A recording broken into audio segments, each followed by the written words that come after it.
আপনাদের স্বাগত জানাই আমি আমার কথা শুনবার জন্যে।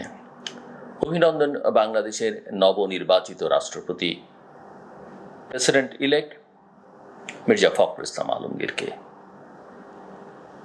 এই নির্বাচনের মধ্য দিয়ে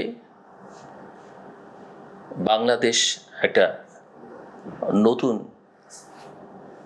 পথে যাত্রা শুরু করলো।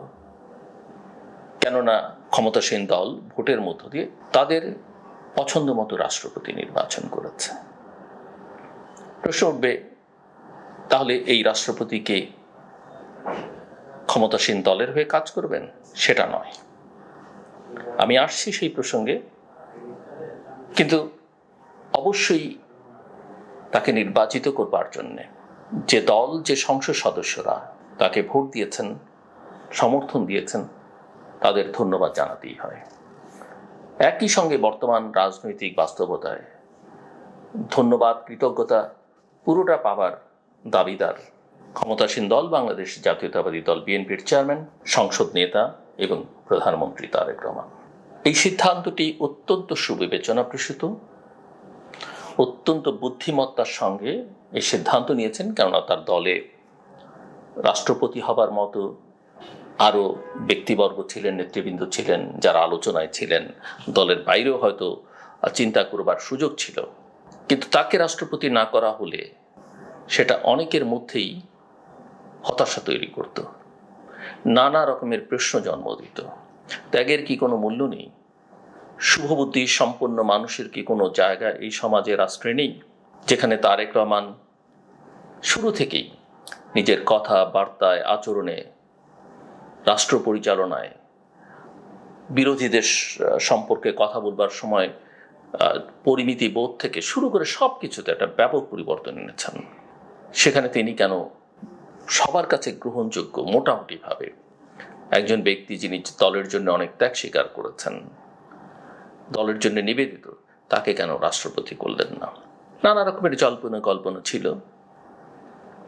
সবাই যে তাকে চেয়েছেন এমনটাও বলা যাবে না, কিন্তু তারেক রহমান আমি মনে করি অত্যন্ত ইতিবাচক একটা সিদ্ধান্ত নিয়েছেন। এর মধ্য দিয়ে, এই নির্বাচনের মধ্য দিয়ে শপথ নেবার পরে তিনি আনুষ্ঠানিকভাবে রাষ্ট্রপতির দায়িত্ব গ্রহণ করবেন। কিন্তু ইতিমধ্যেই দলের সঙ্গে তার সম্পর্ক শেষ হয়ে গেছে বলা যেতে পারে। বাংলাদেশ জাতীয়তাবাদী দলের সঙ্গে তিনি মন্ত্রী থাকবেন না, তিনি দেশের সর্বোচ্চ পদ, রাষ্ট্রের সর্বোচ্চ পদ, সেটির অধিকারী হবেন। রাষ্ট্রের সর্বোচ্চ আসনে তিনি বসবেন। তিনি এই পদটি ডিজার্ভ করেন, নানা কারণে ডিজার্ভ করেন। তিনি বাংলাদেশ জাতীয়তাবাদী দল যে সময়টাতে মাঠে লড়াই করছে, সংগ্রাম করছে, সেই সময়টাতে দলের হাল ধরে রেখেছেন। হ্যাঁ, তার উপরে নেতা ছিলেন দলের চেয়ারপারসন বেগম খালেদা জিয়া, ছিলেন প্রধানমন্ত্রী সাবেক। দলের ভারপ্রাপ্ত চেয়ারম্যান তারেক রহমান ছিলেন, যিনি আজকের প্রধানমন্ত্রী। তিনি ছিলেন নির্বাসনে, কিন্তু সেখান থেকে দল পরিচালনা করেছেন। বেগম খালেদা জিয়া জেলে ছিলেন, অসুস্থ ছিলেন। এবং অফকোর্স কথা অস্বীকার করলে চলবে না যে তারেক রহমান এবং বেগম খালেদা জিয়ার সঙ্গে পরামর্শক্রমেই দলের নেতৃত্ব মাঠ পর্যায়ে ধরে রেখেছেন মির্জা ফখরুল ইসলাম আলমগীর। দলটাকে এক রেখেছেন। এই দল ভাঙবার নানা ষড়যন্ত্র হচ্ছে। তৎকালীন ক্ষমতাসীনরা, নানা গোয়েন্দা সংস্থা তৎপরতা চালিয়েছে, কিন্তু দলটাকে আলাদা করা যায়নি। এটা একটা বড় সাফল্য বেগম খালেদা জিয়ার, তারেক রহমানের এবং মির্জা ফখরুল ইসলাম আলমগীর এই ত্রয়ী নেতৃত্বের।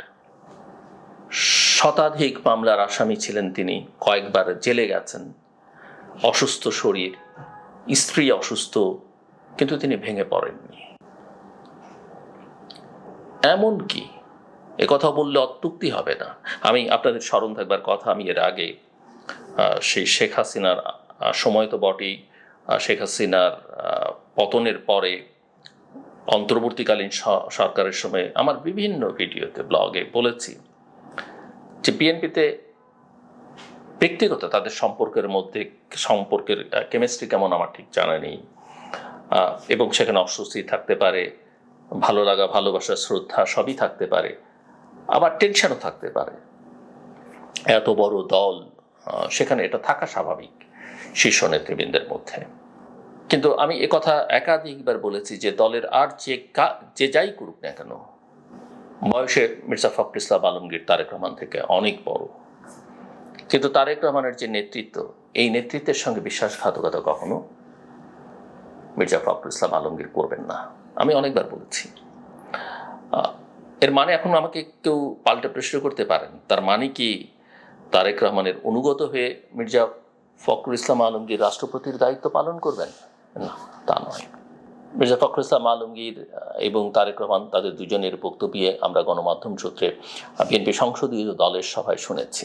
মির্জা আলমগীর কেঁদেছেন, দীর্ঘদিন এই দলে নেতৃত্ব দিয়েছিলেন, সংসদে যারা ছিলেন তাদের সঙ্গে ছিলেন, মন্ত্রিসভায় ছিলেন, আন্দোলন সংগ্রামে ছিলেন, কিন্তু সেটা আর তিনি এখন করতে পারছেন না। তিনি বঙ্গভবনে মোটামুটি আনুষ্ঠানিক দায়িত্ব পালন করবেন রাষ্ট্রের, যতদিন না বিএনপি তার অঙ্গীকার অনুযায়ী রাষ্ট্রপতি এবং প্রধানমন্ত্রীর ক্ষমতার মধ্যে খানিকটা ভারসাম্য তৈরি করবার চেষ্টা করে। বাট তারপরেও আমার কাছে এটা মনে হয়েছে যে, যদিও তাকে নিয়ে অনেকে অনেক রকম কথা বলতে পারেন, কেউ কেউ বলেনও, যেমন সম্প্রতি দেখি সোশ্যাল মিডিয়াতে একটা ছবি, এবং সেটা অনেকে শেয়ার করছেন, কমেন্টস করছেন, যে মির্জা ফখরুল ইসলাম আলমগীর একটা কাগজ ধরিয়ে দিচ্ছেন শেখ হাসিনার কাছে। দল সিদ্ধান্ত নিয়ে 18 নির্বাচনের আগে সকল রাজনৈতিক দল গিয়েছিল তৎকালীন প্রধানমন্ত্রীর সঙ্গে সংলাপে, এবং তিনি তখন কথা দিয়েছিলেন যে একটা ফ্রি ফেয়ার ইলেকশন করবেন, যদিও শেখ হাসিনা সেই কথা রাখেননি। তো সেই আলোচনায় বিএনপির কাছে চাওয়া হয়েছিল যে তাদের দলের নেতা কর্মী কাদের বিরুদ্ধে মামলা আছে, কারা জেলে আছেন, সেই তালিকা তিনি দিতে গিয়েছিলেন। কিন্তু বলা হচ্ছে যে মির্জা ফখরুল ইসলাম আলমগীর তার চিকিৎসার টাকা চেতে গিয়েছিলেন। তো এইরকম নোংরামি আমাদের রাজনৈতিক সংস্কৃতিতে আছে, এবং এটা বেড়েছে গত 1.5-2 বছরে। সেটা নিয়ে অন্য আলোচনা পরেও করা যাবে। কিন্তু কেন আমি বলেছি যে মির্জা ফখরুল ইসলাম আলমগীর তারেক রহমানের সঙ্গে কখনো বিশ্বাসঘাতকতা করবেন না? অফকোর্স আমরা জানি যে আমাদের ব্যবস্থায়, রাজনৈতিক ব্যবস্থায় বা শাসন ব্যবস্থায় প্রধানমন্ত্রীর পরামর্শে রাষ্ট্রপতিকে যে কোনো কাজ করতে হয়, যেগুলোতে তার স্বাক্ষর দরকার হয়। রাষ্ট্রপতি তার ডিগনিটি থাকলে, পছন্দ না করলে, তার ব্যক্তিত্ব থাকলে তিনি ফাইল ফেরত পাঠাতে পারেন। সেটা দিয়ে তিনি জনগণকে বোঝাতে পারেন যে তিনি এটা পছন্দ করছেন না। কিন্তু সিদ্ধান্ত তিনি ফেরত পাঠালেও কিন্তু নিয়ম অনুযায়ী সরকারের সিদ্ধান্তই চূড়ান্ত। কিন্তু যেহেতু দুজন এক দল করেছেন, দুজনই ত্যাগ স্বীকার করেছেন, প্রধানমন্ত্রী এবং রাষ্ট্রপতির কথা বলছি। ফাইল পাঠানো ছাড়াও প্রধানমন্ত্রী অনেক সময় বিদেশ থেকে এসে বা অন্য কিছু রাষ্ট্রপতিকে অবহিত করবেন, এটা এক ধরনের কালচার, নিশ্চয়ই তারা করবেন। নানা রাষ্ট্রীয় অনুষ্ঠানে তাদের দেখা হবে। আবার দেশের প্রয়োজনে, জাতির প্রয়োজনে, রাষ্ট্রের প্রয়োজনে, যেহেতু অভিভাবক তুল্য তিনি, রাষ্ট্রের অভিভাবক তো বটেই, ব্যক্তিগতভাবেও মির্জা ফখরুল ইসলাম আলমগীর যেহেতু অনেক সিনিয়র, এবং প্রধানমন্ত্রীকে তিনি যে কোনো পরামর্শ দিতে পারেন দেশ পরিচালনায়, এবং আমি বিশ্বাস করি প্রধানমন্ত্রীও তার পরামর্শ চাইবেন। কারণ এই যে ত্যাগের কথা বললাম না, এর বাইরেও অনেক কারণ আছে। মির্জা ফখরুল ইসলাম আলমগীর অত্যন্ত সজ্জন একজন ব্যক্তিত্ব, রাজনৈতিক ব্যক্তিত্ব। আমি বলি তিনি অ্যাকসেপ্টেবল সবার কাছে, অ্যাক্সেসেবল সবার কাছে। যে কোনো রাজনৈতিক দলের নেতা তার সঙ্গে কথা বলতে পারে। কটু কথা তিনি সাধারণত বলেন না, একেবারেই বলেন না। অত্যন্ত সজ্জন মানুষ। এমনকি দেশি বিদেশি, যে শেখ হাসিনার সময় আন্দোলনে আমি তো বহু ডিপ্লোম্যাটের সঙ্গে কথা বলেছি, সবাই তাকে পছন্দ করেন। এমনকি আওয়ামী লীগের অনেক নেতাকে আমি বলতে শুনেছি যে আমরা যদি মির্জা ফখরুল ইসলাম আলমগীরের এই চরিত্রের মতো, তার মতো একটা ভদ্র, সভ্য মানুষকে আমাদের দলে পেতাম, বা আমাদের দলে যদি এরকম একজন সাধারণ সম্পাদক থাকতো, তাহলে আমাদের দল অনেক ভালো করতে পারত। দলের এই করুণ দশা আজকে হয় না। সেই আলোচনা আমি না যাই। কিন্তু মির্জা ফখরুল ইসলাম আলমগীর, আপনারা জানেন যে তিনি অত্যন্ত ভদ্র, মার্জিত, পরিমিত কথা বলেন। তিনি ভালো ছাত্র, শিক্ষকতা করেছেন। তিনি সংস্কৃত মনা একজন মানুষ, ভালো আবৃত্তি করেন। তিনি গান পছন্দ করেন, চলচ্চিত্র পছন্দ করেন। তিনি প্রশাসনে কাজ করেছেন। তিনি স্থানীয় সরকার ব্যবস্থা সম্পর্কে, স্থানীয় সরকারের মন্ত্রী ছিলেন বলি না, স্থানীয় সরকারে তিনি ছিলেন, একেবারে তৃণমূল থেকে জাতীয় পর্যায়ে উঠে এসেছেন। তিনি মন্ত্রণালয় চালিয়েছেন প্রতিমন্ত্রী হিসেবে, কৃষি, বিমান পরিবহন, নানা মন্ত্রণালয়ে দায়িত্ব পালন করেছেন। তারপরে তিনি বিএনপির সিনিয়র যুগ্ম মহাসচিব, ভারপ্রাপ্ত মহাসচিব হিসেবে কয়েক বছর পার করেছেন, মহাসচিব হয়েছেন, জাতীয় স্থায়ী কমিটিতে গেছেন। দীর্ঘ বর্ণাঢ্য রাজনৈতিক ক্যারিয়ার তার। এবং বাংলাদেশে খুব কম রাজনীতিক পাবেন যার বন্ধু সার্কেল এত এনলাইটেন্ড, শিক্ষক, অর্থনীতিবিদ, সাংবাদিক, মানে খুবই মানে গ্ল্যামারাস সব উজ্জ্বল তারকারা সব তার বন্ধু। এবং দলের প্রতি এই যে দল ভাঙবার চেষ্টা করা হচ্ছে, অনেক নেতা আছেন তারা বিভিন্ন সময়, যেহেতু বিএনপি বারবার শেখ হাসিনা একটার পর একটা নির্বাচন করে যাচ্ছেন, বিএনপির নেতারা আর এমপি হতে পারছেন না, মন্ত্রী হতে পারছেন না, নানানজন নানান ষড়যন্ত্র দলের ভেতর থেকেও করেছেন। কিন্তু মির্জা ফখরুল ইসলাম আলমগীর নিজে তো সেই ফাঁদে পা দেননি, কাউকে সেই ফাঁদে পা দিতেও দেননি। কিন্তু আমরা জানি যারা এইসব ষড়যন্ত্রে ছিলেন তাদের অনেকেই আজকে বিএনপির নেতৃত্বে আছেন। এবং মির্জা তারেক রহমান অত্যন্ত যৌক্তিকভাবেই, অত্যন্ত ঔদার্যের সঙ্গে সবকিছু ভুলে গিয়ে যাকে যেখানে যোগ্য মনে করেছেন জায়গা দিয়েছেন। কিন্তু নিঃসন্দেহে তিনি ভুলে যাননি, ভুলে যাবার কথাও নেই কে কি করেছেন। অনেক গুরুত্বপূর্ণ পদে অনেকে দায়িত্বে আছেন যারা দল থেকে বেরিয়ে যেতে চেয়েছেন, অন্যদেরকে দল করতে উৎসাহিত করেছেন। মির্জা ফখরুল ইসলাম এমনকি একটা সময় যখন মির্জা ফখরুল ইসলাম আলমগীরের নিজের বোনের হাজব্যান্ড, যিনি বিএনপির জাতীয় স্থায়ী কমিটির সদস্য ছিলেন, তিনি যখন বেগম খালেদা জিয়া তারেক রহমানের নেতৃত্বকে চ্যালেঞ্জ করে অন্য অনেকের সঙ্গে আলাদা দল করতে বা দল ভাঙতে চেয়েছিলেন, মির্জা ফখরুল ইসলাম আলমগীর কিন্তু তখনও বিএনপির মূল নেতৃত্বের প্রতি আস্থাশীল ছিলেন এবং তাদের সঙ্গে কাজ করেছেন। যে কারণেই তিনি সংসদীয় দলের সবাই আবেগ আপ্লুত হয়েছেন, কেঁদে ফেলেছেন। অত্যন্ত বিমর্ষ কণ্ঠে প্রধানমন্ত্রী তারেক রহমান বক্তব্য রেখেছেন। এগুলো আমরা সবই জানি, সবই দেখেছি। সো আমরা আশা করি এবং আমি বিশ্বাস করি যে বাংলাদেশের যে কোনো সংকটে মির্জা ফখরুল ইসলাম আলমগীর বঙ্গভবনের ওই কাঠামোর মধ্যে থেকে দেশকে রক্ষা করবার জন্য, দেশের স্বাধীনতা সার্বভৌমত্বকে অক্ষুণ্ণ রাখবার জন্যে, এবং দেশে তিনি যখন রাষ্ট্রপতি থাকবেন, যে সরকারি ক্ষমতায় থাকুক না কেন, আজকে যারা আছে ক্ষমতায়, তাদেরকে ভালোভাবে রাষ্ট্র পরিচালনায় সহায়তা করবেন। তার সময়ে আমরা স্বাভাবিকভাবে সব কিছু চললে তার সময় একটা নির্বাচন হবে তত্ত্বাবধায়ক সরকারের অধীনে। সে সময় রাষ্ট্রপতির ভূমিকা অত্যন্ত গুরুত্বপূর্ণ, তিনি সেখানে অত্যন্ত গুরুত্বপূর্ণ ভূমিকা পালন করবেন।